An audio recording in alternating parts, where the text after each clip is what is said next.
Last episode, we talked about some of the similarities and some of the key differences between Texas Hold'em and Pot-Limit Omaha. Today, we're going to take it one step further and show you the most important things you need to learn that are unique to PLO. Almost everything we're going to talk about has to do with the fact that in Omaha, you get 4 hole cards. So let's start right there and dive into the kinds of starting hands you should be playing as a beginner.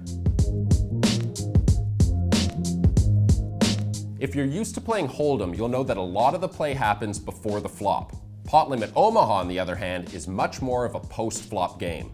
The biggest reason for that is when you get 4 hole cards, no hand is that big of a favorite over any other hand before you see the community cards.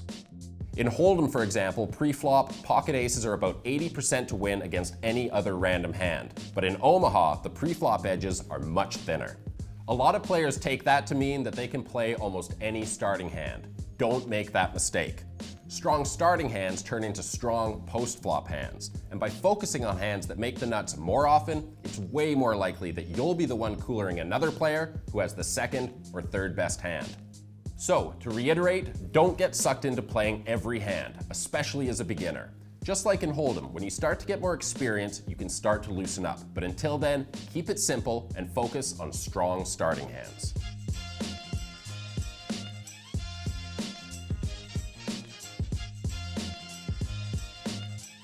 Just like Texas Hold'em, choosing which hands to play and which to fold in Omaha depends on a few factors. The biggest among them are your position and the strength of the hand itself. From your experience in Hold'em, you probably remember that position is really important. Well, in Omaha, it's even more important.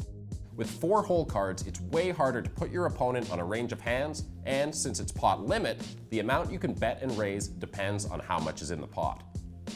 Essentially, what that last point means is that when you're out of position and decide to bet out, you're opening the door for your opponent to make a much bigger raise, whether he's doing it for value or to try to bluff you off your hand.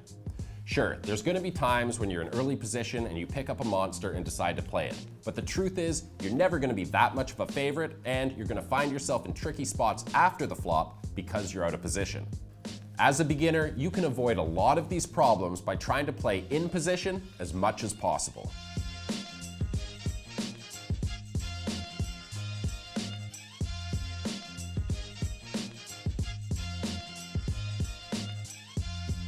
The best possible starting hand in Omaha is ace-ace, king-king, double suited.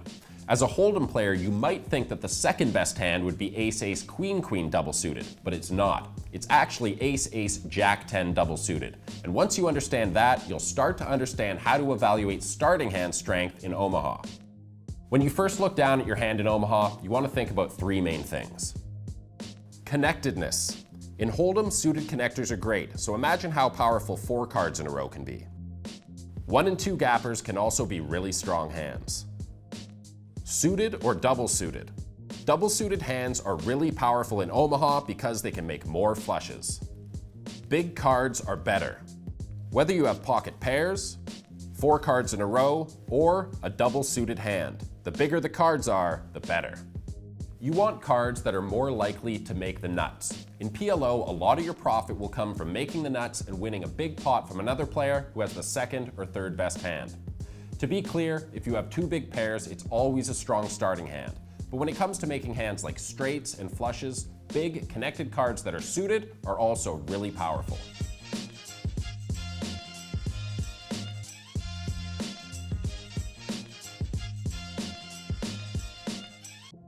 Like we talked about before, when you get involved in a hand, it's way better to be in position. So it shouldn't be too surprising that your opening hand range should get wider the better your position gets.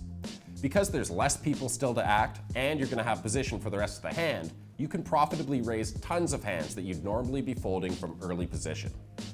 Here's a rough idea of the kinds of starting hands you should be raising with when it folds to you. This is definitely on the conservative side, but as a beginner, playing tight and choosing good starting hands will help keep you out of trouble. From early position, you should only raise with really strong hands like 2 big pairs, big pocket pairs, especially when the other 2 cards add to your hand by being connected or suited, and big rundowns that are suited or double suited. When your position improves, you can start adding lower suited rundowns and lower pocket pair hands that are also connected and or suited in some way. When you have good position, you can raise way more hands when it folds to you, so you can add in lower pocket pairs that have less connectedness and rundowns that have gaps or danglers. In Omaha, there are more than 16,000 unique starting hands, so it's pretty hard to come up with a chart that covers everything. It's way better to understand those three factors that we talked about earlier and evaluate your starting hands based on connectedness, suitedness, and how big the cards are. Then you can consider other factors like your position at the table and the opponents that are still to act when you're deciding whether to raise. So, now that you know a little bit more about the hands that are playable in PLO, in the next episode we'll take a closer look at some of the trouble hands that you need to watch out for and how to avoid them. PokerListings.com, the all-in poker guide.